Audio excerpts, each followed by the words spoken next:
All right, my father issues. These issues about my biological father, not my stepfather, right?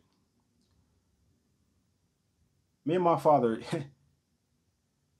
you would think that my father's been in my life my entire life, with how often me and my father talk today, right? I talk to my father way more than I talk to my mother.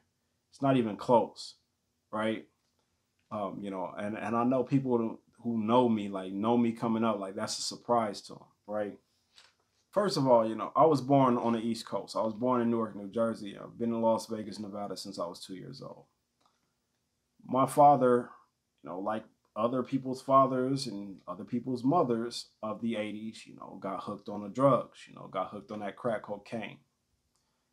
So, after my mother had me, my father, being off those drugs, he turned into a completely different person than, who she fell in love with, right? My mother lived in many places with us, DC, Virginia, uh, a number of different places, right? And then she came to Vegas when I was two because his sisters, my aunts, all three of them lived out here in Vegas. Some of my earliest memories in as a kid is living in this tall apartment building here in Vegas, and my aunts, I would race across, from one couch to the other, and they would throw teddy bears at me. I'd be trying to dodge the teddy bears. Um, they would set up a tent on the balcony for me, and put a bunch of race cars in the tent, and I'd go in the tent and kind of camp out, overnight on the balcony with race cars and all of that, right?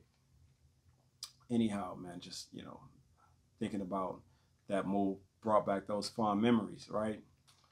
Um, like I say, man, my father issues.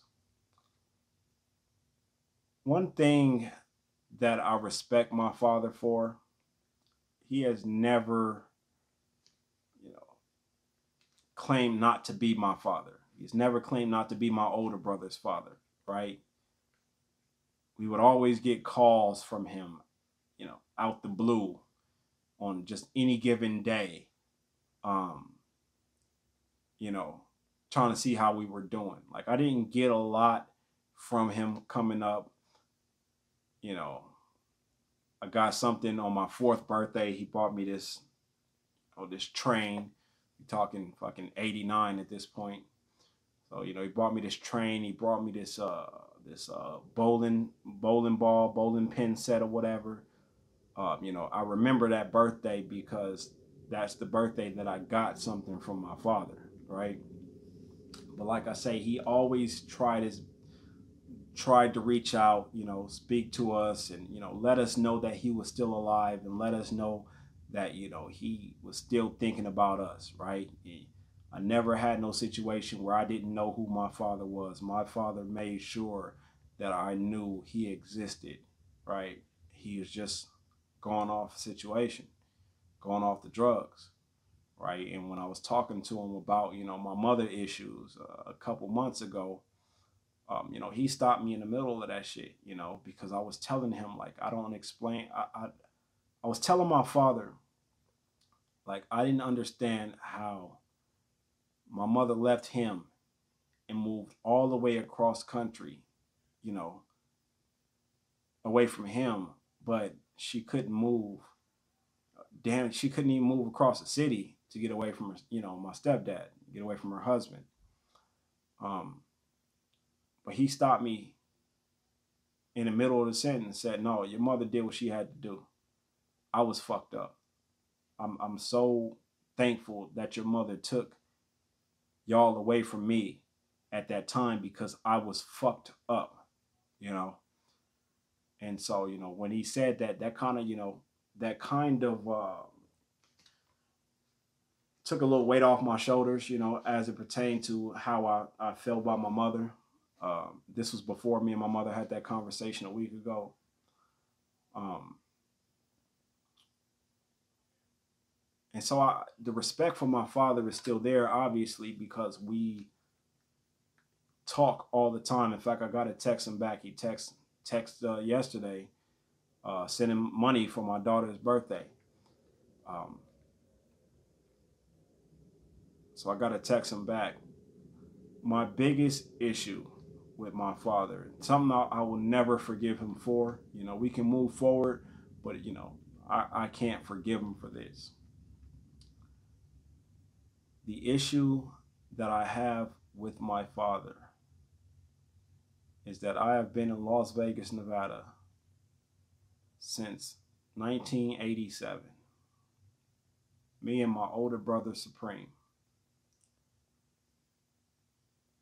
My father did not make a single trip to Las Vegas, Nevada until my older brother, Supreme, passed away. And my father came for his funeral. You couldn't make one trip across country to see your sons and how they were doing over a 27-year span. You couldn't make one trip, but as soon as your oldest son passes away, now you can find your way out here to see him buried.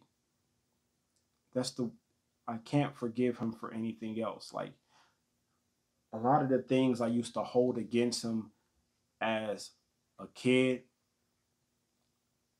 went away like immediately after I became an adult, after I had kids, after my wife and I would get into arguments, and so on and so forth when we were younger, and, infidelities and shit like that.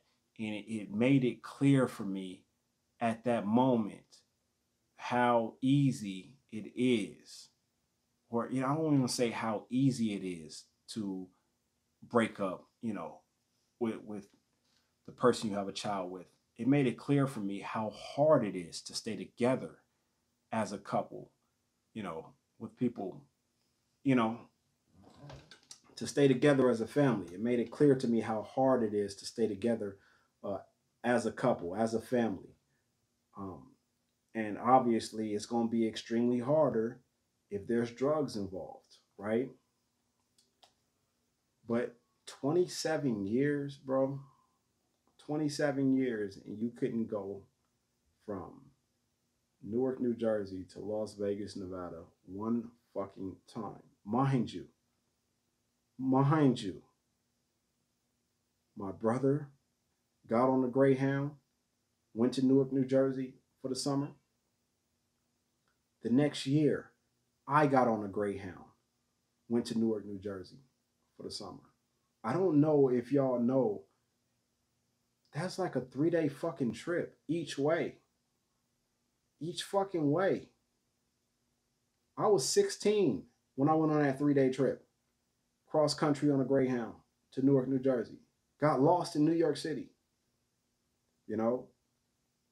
I was 16 when I made that trip. This is before, everybody had cell phones and all of that type stuff. Cell phones were pretty much just now coming in, where people who really had their shit together had a cell phone. But, if you were still on that broke line or something like that, it wasn't a lot of people in school, that's for damn sure, that had cell phones, So, like I say, that's the one thing I can't forgive him for, Like, I understand why he wasn't there when I came up. It's a whole lot of things I understand about the relationship dynamics, and like I say, how hard that shit is. But that's just the one thing I don't understand, why I will give him credit for. Again, as a grandfather, he stepped the fuck up. Like, what's crazy is that, for all the kids' birthdays, both of their grandfathers are extremely involved. My wife's dad, my father-in-law, he's the most involved grandparent in my kids' life, has always been involved in their life. Like, he don't play about my kids, you know what I'm saying? Like, he don't miss nothing. He don't miss nothing you know, but he's in Las Vegas. My father's still in New Jersey, you know, but you know, when it comes to the birthdays and stuff, money gets sent, all of that, you know. My kids don't even get a call from my mother. I don't think my mother even knows when my kids' birthdays are, you know. Um, and certainly not birthday gifts and shit, you know. So like I say, man, that's my issues that I have with my father. And you know, I didn't grow up with him, so I don't really have too many issues that I can say. You know, I can't say, oh, he was a drunk, this, that, and the third. I didn't experience him being a drunk, or I didn't experience him on drugs or anything like that because my mother moved us away from him. Which obviously I have to give my mother credit for that because my father made it to where I had to give my mother credit for that. He gives my mother credit for that. He loves her for that. He thanks her so much for that. So anyhow, man, like I say, just being transparent with y'all, man. Whether eight, nine, 10 people who care to actually look at the full videos that I post, man. Here we go.